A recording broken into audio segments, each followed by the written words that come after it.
63세 유희숙 씨가 딸의 집 앞에 서서 초인종을 누르던 그 순간 그녀의 손은 미세하게 떨리고 있었습니다. 이 문을 열고 들어가면 돌이킬 수 없는 말을 해야 한다는 걸 알고 있었기 때문입니다.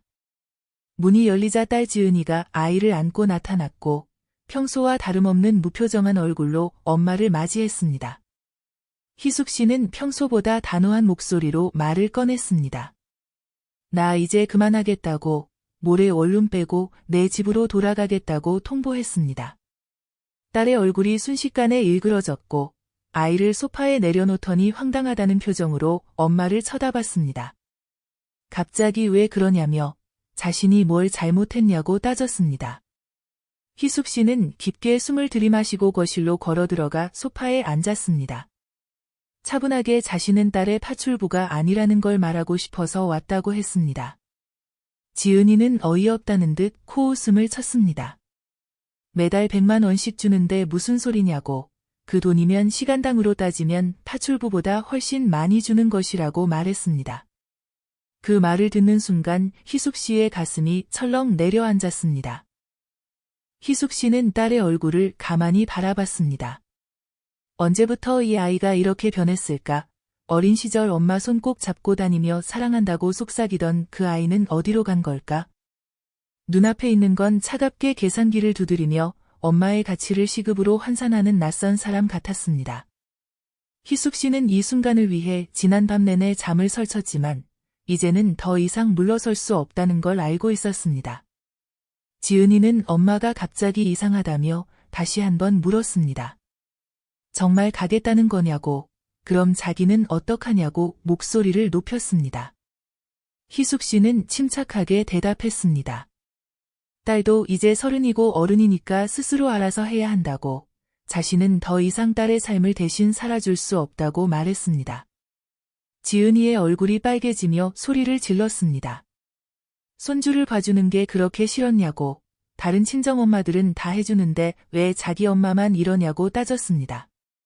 희숙 씨는 그 말을 듣고 오히려 마음이 확고해졌습니다. 딸은 여전히 자신의 희생을 당연하게 여기고 있었으니까요. 희숙 씨는 천천히 자리에서 일어났습니다. 더 이상 할 말이 없었습니다. 모든 말은 이미 지난 1년 2개월 동안 행동으로 보여줬고 딸은 그것을 전혀 이해하지 못했습니다. 희숙 씨는 가방을 들고 현관으로 향했습니다. 지은이가 뒤따라오며 울먹이는 목소리로 제발 생각 좀 해보라고, 민준이는 어떻게 하냐고 매달렸습니다. 하지만 희숙 씨는 뒤돌아보지 않았습니다. 현관문을 열고 나서면서 마지막으로 말했습니다. 모레 이사 가니까 그렇게만 알고 있으라고, 그리고 앞으로는 자신을 돈으로 환산하지 말라고 당부했습니다. 문을 닫고 엘리베이터를 타고 내려오는 동안 희숙 씨의 눈에서 눈물이 흘러내렸습니다. 하지만 그것은 슬픔의 눈물이 아니었습니다. 1년 넘게 억눌렀던 감정이 터져나오는 해방의 눈물이었습니다. 엘리베이터 거울에 비친 자신의 모습을 보며 희숙 씨는 생각했습니다. 이제 진짜 내 인생을 시작할 수 있겠구나. 그렇게 희숙 씨는 딸의 집을 나섰고 그 발걸음은 무거웠지만 동시에 어느 때보다 가벼웠습니다. 희숙 씨가 이 지경까지 오게 된 건 정확히 1년 2개월 전의 일이었습니다. 그날도 새벽 3시였습니다. 핸드폰이 요란하게 울리고 화면에는 딸의 이름이 떠 있었습니다. 희숙 씨는 심장이 철렁 내려앉는 기분으로 전화를 받았습니다. 수화기 너머로 딸의 흐느끼는 소리가 들려왔습니다. 정말 미칠 것 같다고, 애가 하루 종일 울어대는데 남편은 야근이라고 밤 11시에 들어온다고 했습니다. 들어와서도 피곤하다고 방에 들어가 버리고 혼자 애 보느라 정신이 하나도 없다고 울었습니다. 희숙 씨는 달래는 목소리로 조금만 참으라고, 애들은 다 그렇다고 말했습니다. 자신도 딸을 키울 때 그랬다고 위로했습니다. 그러자 지은이의 목소리가 더욱 절박해졌습니다. 시어머니는 허리 아프다고 한 달에 한 번 오실까 말까 하고 와서도 손주 얼굴만 보고 가지 애는 안 봐준다고 했습니다. 혼자 이렇게 있으면 애랑 같이 죽을 것 같다며 제발 도와달라고 애원했습니다. 딸의 목소리는 절박했고 그 울음소리를 들으며 희숙 씨는 가슴이 찢어지는 것 같았습니다. 밤새 뒤척이다가 다음날 아침 희숙 씨는 딸에게 전화를 걸어 도와주겠다고 말했습니다. 지은이는 그 말에 울음을 터뜨렸습니다. 정말 엄마 아니었으면 어떻게 했을지 모른다고 감사해했습니다. 그때만 해도 희숙 씨는 이게 일시적인 도움이 될 거라고 생각했습니다. 몇 달만 옆에서 지켜주면 딸이 다시 안정을 찾고 자기 생활을 할 수 있을 거라고 믿었습니다. 친구들에게는 미안하다며 당분간 모임에 나가지 못할 것 같다고 말했고 문화센터 서예 수업도 중단했습니다. 모든 게 일시적일 거라 생각했으니까요. 하지만 현실은 희숙 씨의 예상과는 전혀 달랐습니다.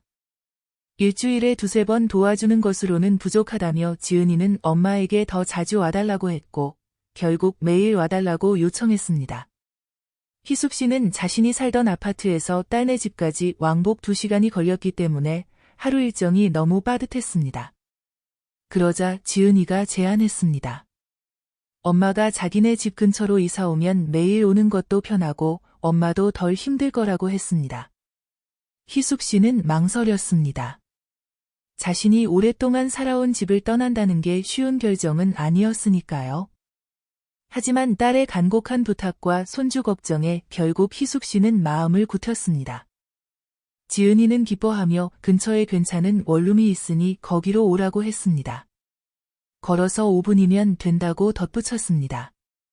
희숙 씨는 자신이 살던 넓은 아파트를 두고 작은 원룸으로 거처를 옮겼습니다.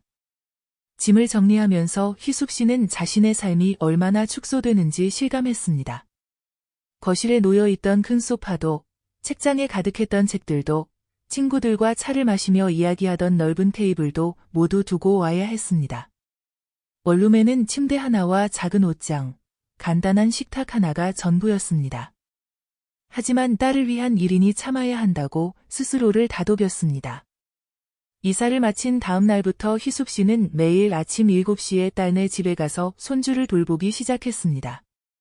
지은이는 엄마가 오면 아이를 건네주고 자기 방으로 들어가 다시 잠을 잤고 희숙 씨는 하루 종일 민준이를 돌봤습니다. 분유를 먹이고 기저귀를 갈고 아이가 울면 안아서 달래고 낮잠을 재우고 다시 분유를 먹이는 일의 반복이었습니다. 처음 몇 달간은 딸도 고마워했습니다. 낮에 잠을 자고 일어난 지은이는 거실로 나와 엄마를 보며 덕분에 산다고 정말 엄마 아니었으면 어떻게 했을지 모른다고 말했습니다. 요즘 좀 괜찮아진 것 같다고도 했습니다. 지은이는 눈물까지 글썽이며 감사를 표현했고 희숙 씨는 그 말에 보람을 느꼈습니다.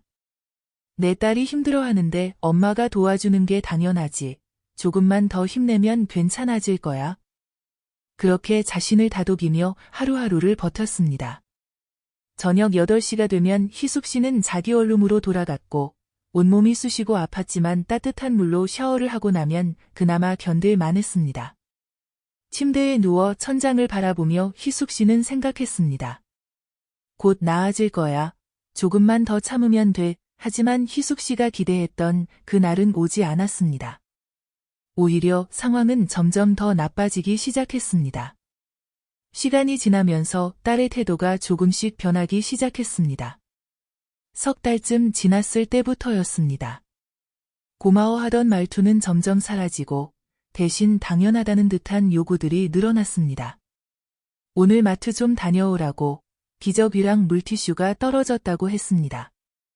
저녁 반찬도 좀 사오라고 덧붙였습니다. 자기들이 저녁에 먹을 게 없다는 이유였습니다. 희숙 씨는 처음에는 아무렇지 않게 받아들였습니다. 아이를 돌보는 김에 장을 봐주는 것쯤이야 별일 아니라고 생각했으니까요. 하지만 요구는 점점 더 늘어났습니다. 빨래 좀 돌려놓으라고, 애 옷이랑 자기 옷이랑 분리해서 해야 한다고 했습니다. 남편 와이셔츠는 따로 세탁소 맡겨야 하니까 챙겨서 가져오라고도 했습니다. 화장실 청소 좀 해달라고, 손 씻을 때마다 거울에 물 튄 거 보기 싫다고 했습니다. 밥 좀 해달라고, 아침에 일어나서 차려 먹을 시간이 없다고도 했습니다. 희숙 씨가 손주를 돌보는 것만으로도 녹초가 되어 있는데 이제는 딸네 집가사 전반을 책임져야 하는 상황이 되어버렸습니다. 한 번은 희숙 씨가 조심스럽게 물었습니다. 청소는 내가 할 수 있는 거 아니냐고. 민준이 보느라 힘든데 집안일까지 하기는 좀 벅차다고 했습니다. 그러자 지은이는 눈을 흘기며 대답했습니다. 엄마가 집에서 놀다 가는 것도 아니고 일하러 오는 거라고. 집안일 좀 도와주는 게 뭐가 어렵냐고 반박했습니다. 다른 사람들은 친정엄마가 와서 밥도 해주고 다 해주던데 왜 자기만 안 되냐는 식이었습니다.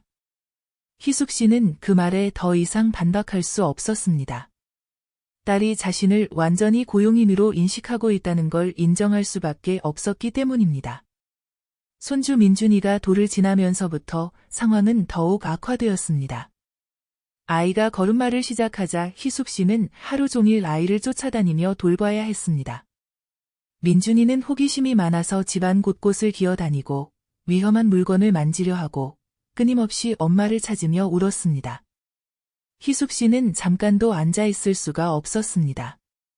아이가 넘어질까 봐, 다칠까 봐 항상 긴장한 채로 따라다녀야 했습니다.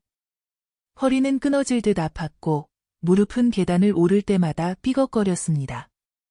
희숙 씨가 잠깐 주저앉아 숨을 돌리고 있으면 지은이는 거실 소파에 누워 핸드폰을 들여다보며 날카롭게 소리를 질렀습니다. 민준이가 저기 콘센트 만지려고 하는데 왜 가만히 있냐고 위험하다고 했습니다. 희숙 씨는 황급히 일어나 아이를 안아 올렸고 그 과정에서 무릎이 삐끗했지만 내색하지 않았습니다. 지은이는 그런 엄마를 힐끗 보더니 다시 핸드폰 화면에 시선을 고정시켰습니다. 희숙 씨는 그 모습을 보며 속으로 씁쓸하게 웃었습니다. 저렇게 누워서 쉴 수 있는 시간에 왜 본인이 아이를 안 보는 걸까? 내가 여기 있으니까 그냥 편하게 떠맡기는 거겠지. 오후가 되면 지은이는 친구를 만나러 나가거나 카페에 가서 시간을 보냈습니다. 친구 만나고 온다며 저녁 때쯤 들어올 거라고 말하고 나가버렸습니다. 그렇게 말하고 나가면 희숙 씨는 저녁 8시까지 혼자 아이를 돌봐야 했습니다. 점심도 제대로 먹지 못하고 화장실도 아이가 낮잠 자는 짧은 시간에만 갈 수 있었습니다. 그런 날이 반복되면서 희숙 씨의 몸은 점점 망가져 갔습니다. 허리 통증이 심해져서 밤에 잠을 제대로 잘 수가 없었고 무릎은 계단을 내려갈 때마다 통증이 치르르 올라왔습니다. 손목도 아이를 안아 올리느라 건초염이 생겼고 손가락은 기저귀를 갈고 젖병을 씻느라 부어올랐습니다. 한 번은 희숙 씨가 허리가 너무 아프다며 조금 쉬어야 할 것 같다고 말했습니다. 내일은 좀 늦게 올 것 같다고 병원 좀 가봐야겠다고 했습니다.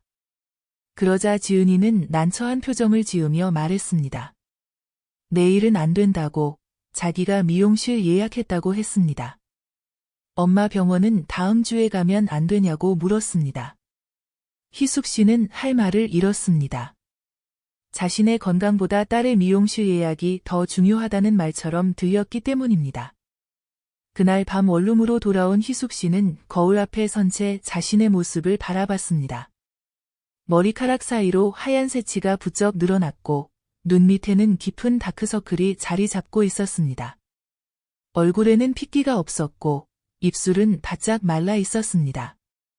예전에는 일주일에 2~3번씩 친구들과 수영장에 다니고 문화센터에서 서예도 배우던 자신이었는데 이제는 딸네 집과 원룸을 오가는 것만으로 하루가 끝나버렸습니다.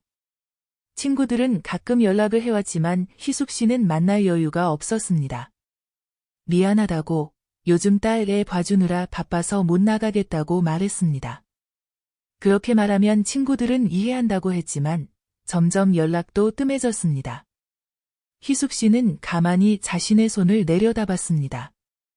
손주를 안느라, 걸레질을 하느라, 설거지를 하느라 거칠어진 손등에는 핏줄이 붉어져 있었고 손가락 마디마디가 퉁퉁 부어 있었습니다. 이게 63 나이에 해야 할 일인가? 나는 지금 무엇을 하고 있는 걸까?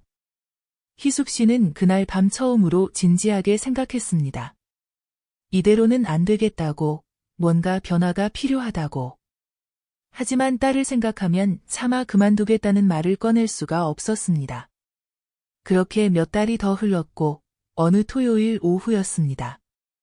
희숙 씨가 평소처럼 딸네 집에 가자 지은이가 부산스럽게 움직이고 있었습니다. 평소보다 화장을 진하게 하고 집안을 정리하는 모습이 심상치 않았습니다. 오늘 시부모님이 오신다고 저녁 같이 드시기로 했다고 말했습니다. 희숙 씨는 그러냐며 대수롭지 않게 넘겼지만 지은이의 다음 말에 귀를 의심했습니다. 엄마가 음식 좀 차려달라고 시어머니 모시는 밥상은 자기가 하기엔 좀 부담스럽다고 했습니다. 엄마는 요리 잘한다는 이유를 덧붙였습니다. 희숙 씨는 잠시 멈칫했습니다. 사돈 어른들 식사 준비까지 자신이 해야 한다는 말인가 싶어서였습니다. 그건 내가 준비해야 하는 거 아니냐고, 엄마가 왜 시댁분들 식사까지 준비해야 하냐고 물었습니다. 그러자 지은이는 짜증 섞인 목소리로 쏟아냈습니다. 엄마는 요리 잘한다고, 자기는 진짜 자신 없다고 했습니다. 시어머니가 까다로우신데 잘못하면 뭐라고 하실 거라고, 제발 좀 도와달라고 애원했습니다. 엄마한테 돈 드리는 것도 이런 것 때문이라는 말까지 덧붙였습니다.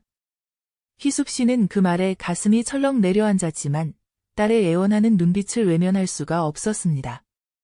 결국 희숙 씨는 부엌에 들어가 음식 준비를 시작했습니다. 갈비찜을 만들기 위해 고기를 손질하고 양념을 재고 푹 끓이는 동안 2시간이 걸렸습니다. 동태전과 호박전을 부치고 시금치나물과 도라지나물을 무치고 배추김치와 깍두기를 꺼내 담았습니다. 땀이 등을 타고 흘러내렸지만 멈출 수가 없었습니다. 지은이는 그 시간 동안 거실에서 민준이를 안고 텔레비전을 보고 있었습니다. 가끔 부엌으로 고개를 들이밀며 확인만 했습니다. 갈비찜 간이 괜찮냐고, 시어머니가 짜게 드시는 거 싫어하신다고 말했습니다. 저녁 6시가 되자 사돈 어른들이 도착했습니다. 희숙 씨는 정갈하게 차린 상을 거실 테이블에 옮겼고 그릇과 수저를 하나하나 정성스럽게 배치했습니다. 지은이의 시어머니가 음식을 보며 칭찬을 했습니다. 지은이가 이렇게 정성스럽게 준비했다고, 우리 며느리 참 착하다고 말했습니다. 요리 실력이 늘었다는 말도 덧붙였습니다. 지은이는 멋쩍게 웃으며 고개를 숙였습니다. 아니라고, 그냥 자기가 할 수 있는 거 했다고 대답했습니다. 희숙 씨는 그 모습을 보며 씁쓸한 웃음만 지을 수밖에 없었습니다. 자신이 3시간 동안 땀 흘려 만든 음식이 딸의 공으로 돌아가는 순간이었습니다. 부엌 한 구석에 서서 그 광경을 지켜보는 희숙 씨의 가슴은 무너져 내리는 것 같았습니다. 식사가 시작되자 희숙 씨는 부엌으로 물러나 설거지를 하려고 했습니다. 조리하면서 쓴 냄비와 프라이팬, 도마와 칼이 싱크대에 쌓여 있었습니다. 그런데 지은이가 따라 들어오더니 작은 목소리로 속삭였습니다. 국이 좀 짜다고, 물 좀 부어서 다시 끓여달라고 했습니다. 시어머니가 싱겁게 드신다는 이유였습니다. 빨리 해달라고 재촉했습니다. 희숙 씨는 아무 말 없이 냄비를 다시 불에 올렸고 물을 붓고 간을 맞춰 다시 내왔습니다. 사돈들은 편안하게 식사를 하며 이야기를 나눴습니다. 지은이의 시아버지는 회사 이야기를 했고 시어머니는 친척들 근황을 전했습니다. 지은이의 남편은 아버지와 함께 소주를 마셨고 지은이는 어머니 옆에 앉아 고개를 끄덕이며 대화에 맞장구를 쳤습니다. 희숙 씨는 부엌에서 계속 설거지를 하며 그들의 웃음소리를 들었습니다. 마치 자신은 이 가족의 일원이 아니라 고용된 사람인 것처럼 느껴졌습니다. 식사가 끝나갈 무렵 지은이의 시어머니가 말했습니다. 과일 좀 먹을까? 사과 깎아달라고 말했습니다. 배도 좀 깎아달라고 덧붙였습니다. 그러자 지은이가 대답했습니다. 잠깐만 기다리라고 엄마한테 부탁하겠다고 했습니다. 희숙 씨는 그 말을 듣고 손에 들고 있던 접시를 놓을 뻔했습니다. 설거지를 하고 있는 자신에게 다시 사돈 어른들 과일까지 깎아 내오라는 것이었습니다. 희숙 씨는 물기를 닦고 과일 칼을 들었습니다. 사과와 배를 하나씩 깎기 시작했는데 손이 떨렸습니다. 분노 때문인지 피로 때문인지 알 수 없었지만 칼을 쥔 손에 힘이 들어가지 않았습니다. 칼날이 손가락을 스치며 작은 상처가 났지만 피가 나는 것도 모른 채 계속 과일을 깎았습니다. 정갈하게 담은 과일 접시를 들고 거실로 나가자 사돈들은 여전히 즐겁게 이야기를 나누고 있었고 지은이는 소파에 편하게 기대어 핸드폰을 보고 있었습니다. 희숙 씨가 과일 접시를 내려놓자 지은이의 시아버지가 수고했다고 덕분에 맛있게 잘 먹었다고 말했습니다. 희숙 씨도 여기 앉아서 같이 드시라고 권했습니다. 희숙 씨는 손을 저으며 괜찮다고 대답했습니다. 설거지 좀 마저 하고 들어가야 한다고 말하고 다시 부엌으로 돌아갔습니다. 싱크대 앞에 서서 설거지를 하는 동안 눈물이 주르륵 흘러내렸습니다. 자신이 지은이 엄마가 아니라 지은이 집에 고용된 가정부 같다는 생각이 들었기 때문입니다. 지은이의 시어머니 목소리가 들려왔습니다. 오늘 정말 수고 많으셨다고 지은이가 친정 엄마 복이 많다고 말했습니다. 희숙 씨는 고개만 끄덕이고 계속 설거지를 했습니다. 사돈들이 떠난 건 밤 9시가 넘어서였습니다. 현관에서 인사를 나누는 소리가 들렸고 문이 닫히는 소리가 났습니다. 희숙 씨는 그제야 마지막 설거지를 마치고 싱크대를 닦았습니다. 온몸이 천근만근 무거웠고 허리는 끊어질 듯 아팠습니다. 발은 부어서 신발이 조이는 것 같았고 어깨는 돌처럼 굳어 있었습니다. 지은이가 거실에서 소리쳤습니다. 수고했다고, 오늘 진짜 큰일 날 뻔했는데 엄마 덕분에 잘 넘어갔다고 말했습니다. 시어머니가 음식 칭찬하시더라고 갈비찜 맛있었다고 전했습니다. 희숙 씨는 대답 대신 그냥 가방을 들고 현관으로 향했습니다. 지은이는 소파에 누워 텔레비전을 켜며 조심히 들어가라고 했습니다. 내일 보자고 했습니다. 참, 내일은 좀 일찍 와달라고 친구랑 점심 약속이 있다고 덧붙였습니다. 희숙 씨는 아무 대답도 하지 않고 문을 나섰습니다. 엘리베이터를 타고 내려오는 동안 다리에 힘이 풀려 벽에 기대어야 했습니다. 원룸까지 걸어가는 5분이 마치 50분처럼 길게 느껴졌습니다. 집에 도착해 현관문을 열고 들어서자 그제야 긴장이 풀리며 온몸의 통증이 밀려왔습니다. 희숙 씨는 신발도 제대로 벗지 못하고 침대에 쓰러지듯 앉았습니다. 거울을 보니 머리카락은 땀으로 젖어 있었고 얼굴은 창백했습니다. 손가락에 난 상처에서는 아직도 피가 조금씩 배어나왔습니다. 원룸으로 돌아온 희숙 씨는 침대에 누웠지만 잠이 오지 않았습니다. 천장을 바라보며 오늘 있었던 일들이 머릿속을 스쳐 지나갔습니다. 자신이 땀 흘려 만든 음식을 딸이 자기가 한 것처럼 칭찬받는 모습, 설거지를 하는 동안 거실에서 편하게 웃고 떠드는 사돈들의 모습, 과일까지 깎아 내오라던 딸의 말, 그리고 사돈들이 떠난 후에도 고맙다는 말 한마디 없이 다시 내일 일찍 오라던 딸의 말. 그 모든 순간들이 가슴을 짓눌렀습니다. 희숙 씨는 자신에게 물었습니다. 나는 지금 무엇을 하고 있는 걸까? 딸을 돕는 건지 아니면 딸의 가정부 노릇을 하고 있는 건지. 눈물이 주르륵 흘러내렸지만 닦을 기운도 없었습니다. 그날 밤 희숙 씨는 더 이상 참을 수 없다는 걸 깨달았습니다. 밤새 뒤척이며 희숙 씨는 지난 1년 2개월을 돌이켜봤습니다. 처음 딸이 도와달라고 했을 때 희숙 씨는 당연히 도와야 한다고 생각했습니다. 엄마니까요. 하지만 언제부터인가 도움은 당연한 의무가 되어버렸고 감사는 사라졌습니다. 딸은 점점 더 많은 것을 요구했고 희숙 씨는 점점 더 많은 것을 포기해야 했습니다. 자신의 집, 자신의 친구들, 자신의 취미생활, 자신의 건강까지. 무엇보다 견딜 수 없었던 건 딸이 자신을 돈으로 환산한다는 사실이었습니다. 시간당 얼마, 하루에 얼마. 그렇게 계산하면서 100만 원이면 충분하다고 생각하는 딸의 태도가 가슴을 찢었습니다. 새벽녘이 되어서야 희숙 씨는 결심을 했습니다. 이제 그만해야겠다고, 더 이상은 이렇게 살 수 없다고. 자신도 인생이 있고, 자신도 존중받을 권리가 있다고. 딸의 엄마이기 전에 유희숙이라는 한 사람의 인간으로 살고 싶다고. 해가 뜨고 아침이 밝아왔지만 희숙 씨는 딸네 집으로 가지 않았습니다. 대신 핸드폰을 들고 부동산에 전화를 걸었습니다. 자신이 살던 아파트가 아직 비어있냐고 물었습니다. 다시 들어가고 싶다고 말했습니다.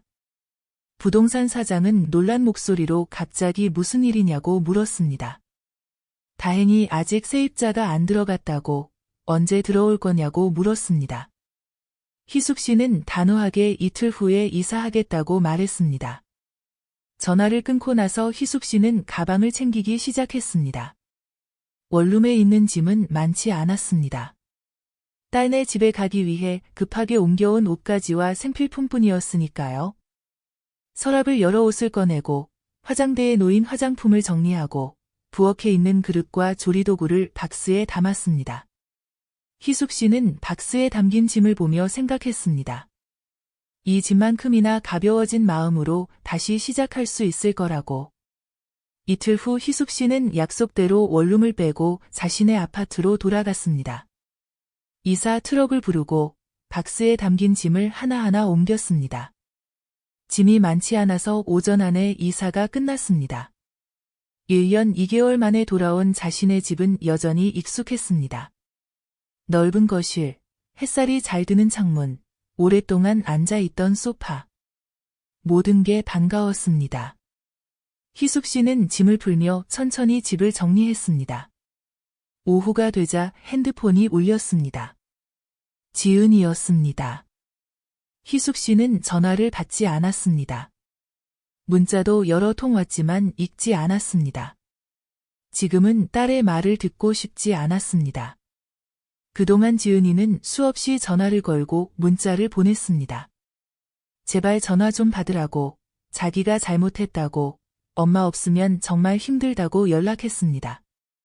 하지만 희숙 씨는 단 한 번도 받지 않았습니다.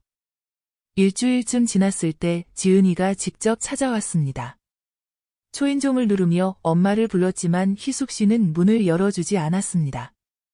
문 좀 열어달라고, 얘기 좀 하자고 애원하는 소리가 들렸습니다. 희숙 씨는 문 앞에 서서 당분간 딸을 보고 싶지 않다고 돌아가라고 말했습니다. 지은이는 한참을 문 앞에서 울었지만 결국 돌아갔습니다. 집에 돌아온 첫날 밤, 희숙 씨는 자신의 침대에 누워 깊은 숨을 들이마셨습니다. 1년 넘게 느껴보지 못한 자유로움이었습니다.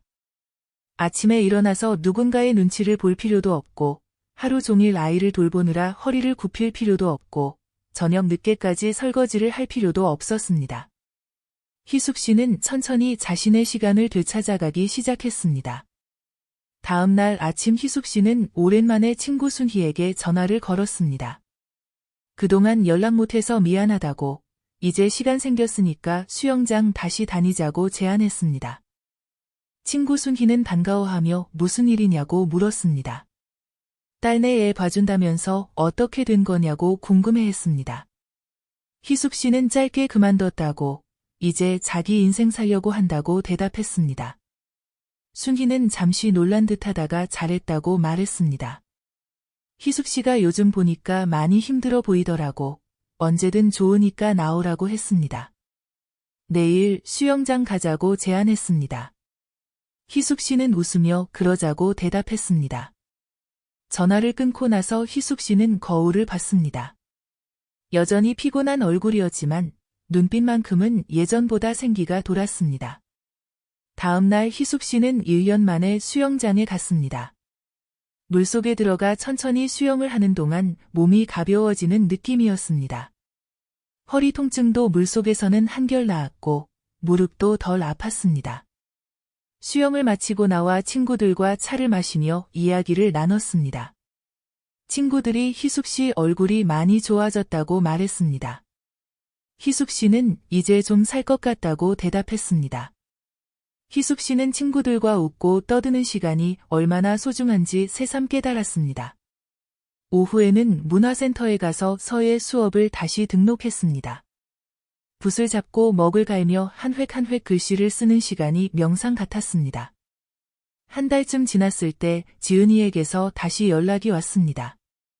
이번에는 문자였습니다. 파출부를 구했다고, 민준이 어린이집도 보내기로 했다고 알려왔습니다. 엄마 말이 맞았다고, 자기가 너무 의지했던 것 같다고 인정했습니다. 미안하다는 말도 덧붙였습니다.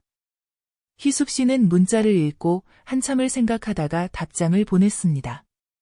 잘했다고, 딸이 엄마 노릇 제대로 해야 한다고 말했습니다. 자신도 이제 자기 인생 살고 싶으니 조금 시간 좀 달라고 요청했습니다. 그렇게 둘 사이에는 적당한 거리가 생겼습니다. 석 달쯤 지나서 희숙 씨는 지은이를 만났습니다. 카페에서 만난 지은이는 예전보다 훨씬 차분해 보였습니다. 그동안 어떻게 지냈냐고 물었습니다. 희숙 씨는 웃으며 잘 지냈다고, 친구들도 만나고 수영도 하고 서예도 배우고 있다고 대답했습니다. 딸은 어떠냐고 물었습니다. 지은이는 조심스럽게 자기도 괜찮다고, 파출부 아주머니 오시고 민준이 어린이집 다니니까 많이 나아졌다고 말했습니다. 엄마 말이 맞았다고, 자기가 너무 엄마한테만 의지했던 것 같다고 인정했습니다. 미안하다고 사과했습니다. 희숙 씨는 딸의 손을 잡아주며 괜찮다고, 딸도 처음 해보는 엄마 노릇이니까 힘들었겠다고 이해했습니다. 그래도 이제는 딸이 알아서 해야 한다고 말했습니다. 자신은 딸을 도와줄 순 있지만 딸의 인생을 대신 살아줄 수는 없다고 단호하게 말했습니다. 지은이는 고개를 끄덕이며 알았다고, 이제는 엄마한테 함부로 안 하겠다고 약속했습니다. 그리고 돈 얘기해서 정말 미안했다고, 그게 얼마나 상처가 됐는지 이제 알 것 같다고 말했습니다. 희숙 씨는 딸을 보며 조용히 웃었습니다. 이제야 딸이 조금 철이 든 것 같았습니다. 그날 이후로 희숙 씨와 지은이의 관계는 조금씩 회복되었습니다. 하지만 예전처럼 매일 만나는 관계는 아니었습니다. 일주일에 한 번 정도 만나서 차를 마시고 한 달에 한두 번 민준이 얼굴을 보러 갔습니다. 희숙 씨는 손주가 예쁘긴 했지만 더 이상 자신의 모든 시간을 손주에게 쏟지 않았습니다. 적당한 거리를 유지하며 할머니 역할을 했고 지은이도 그 거리를 존중했습니다. 민준이를 보러 갈 때면 지은이는 진심으로 고마워했고 희숙 씨가 돌아갈 때는 꼭 현관까지 배웅을 나왔습니다. 작은 것 하나에도 감사를 표현했고 희숙 씨는 그런 딸의 변화가 기뻤습니다. 1년이 지났을 때 희숙 씨는 친구들과 제주도 여행을 다녀왔습니다. 3박 4일 동안 아무 걱정 없이 여행을 즐기고 돌아왔습니다. 딸에게 미안해할 필요도, 손주 걱정을 할 필요도 없었습니다. 푸른 바다를 보며 산책하고 맛있는 음식을 먹고 친구들과 밤늦게까지 이야기를 나눴습니다. 여행에서 돌아온 희숙 씨는 지은이에게 선물을 하나 사갔습니다. 제주도 특산물이었습니다. 지은이는 선물을 받으며 여행 잘 다녀왔냐고, 사진 보니까 정말 행복해 보이더라고 말했습니다. 희숙 씨는 웃으며 정말 좋았다고, 오랜만에 마음 편히 쉬다 왔다고 말했습니다. 딸도 남편이랑 같이 여행 가라고, 민준이는 자기가 하루 정도는 봐줄 수 있다고 제안했습니다. 지은이는 놀라며 괜찮냐고, 힘들지 않겠냐고 염려했습니다. 희숙 씨는 고개를 끄덕이며 괜찮다고, 하루 정도는 가능하다고 말했습니다. 자기가 하고 싶어서 하는 거니까 부담 갖지 말라고 덧붙였습니다. 지은이는 환하게 웃으며 고맙다고, 남편이랑 오래간만에 데이트 한번 해봐야겠다고 기뻐했습니다. 희숙 씨는 딸의 웃는 얼굴을 보며 뿌듯했습니다. 이제야 건강한 모녀 관계가 된 것 같았습니다. 서로를 존중하고 서로의 삶을 인정하는 관계. 희숙 씨가 그토록 바라던 관계였습니다.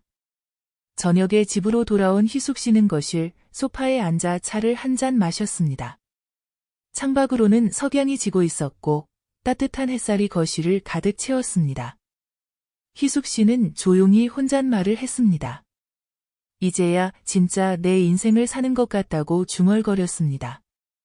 누군가의 엄마이기 전에 유희숙이라는 한 사람의 인간으로 살아가는 것, 자식을 사랑하되 자신을 잃지 않는 것, 도움을 주되 희생을 강요받지 않는 것, 그것이 희숙 씨가 63년 인생에서 얻은 가장 소중한 깨달음이었습니다. 다음 날 아침 희숙 씨는 수영장에 갔습니다. 물속에서 자유롭게 헤엄치는 동안 모든 게 완벽하다는 생각이 들었습니다. 건강도 많이 좋아졌고 친구들도 다시 만나게 됐고 딸과의 관계도 회복됐습니다. 무엇보다 자신이 자신의 주인이 되었다는 것이 가장 큰 변화였습니다. 수영을 마치고 샤워를 하고 나오는데 친구 순희가 말했습니다. 희숙 씨 요즘 표정이 정말 밝아졌다고 뭔가 좋은 일 있냐고 물었습니다. 희숙 씨는 웃으며 자기 인생을 되찾았다고 그게 제일 좋은 일이라고 대답했습니다. 순희는 고개를 끄덕이며 희숙 씨 정말 잘한 것 같다고 자기도 희숙 씨 보면서 많이 배웠다고 고백했습니다. 우리 나이에도 우리 인생이 있다는 거, 자식 위해서만 살 필요 없다는 걸 깨달았다고 말했습니다. 희숙 씨는 순희의 어깨를 토닥이며 맞다고 우리도 행복할 권리가 있다고 강조했습니다. 앞으로 더 재미있게 살자고 다짐했습니다. 두 사람은 웃으며 카페로 향했습니다. 따뜻한 커피를 마시며 앞으로의 계획을 이야기했습니다.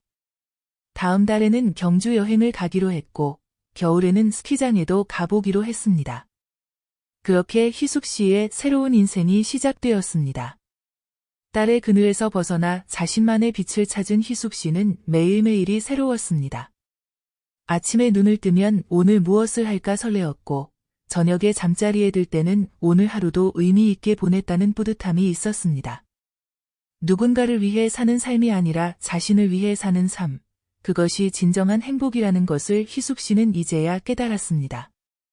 63세에 시작한 새로운 인생, 희숙 씨는 이 인생을 온전히 즐길 생각이었습니다. 남은 인생을 자신을 위해, 자신이 사랑하는 사람들과 함께, 그러면서도 자신을 잃지 않으며 살아가겠다고 다짐했습니다. 그것이 바로 희숙 씨가 찾은 진정한 자유였고 행복이었습니다. 오늘 이야기가 마음에 드셨다면 구독과 좋아요 부탁드립니다. 더 좋은 이야기로 찾아뵙겠습니다.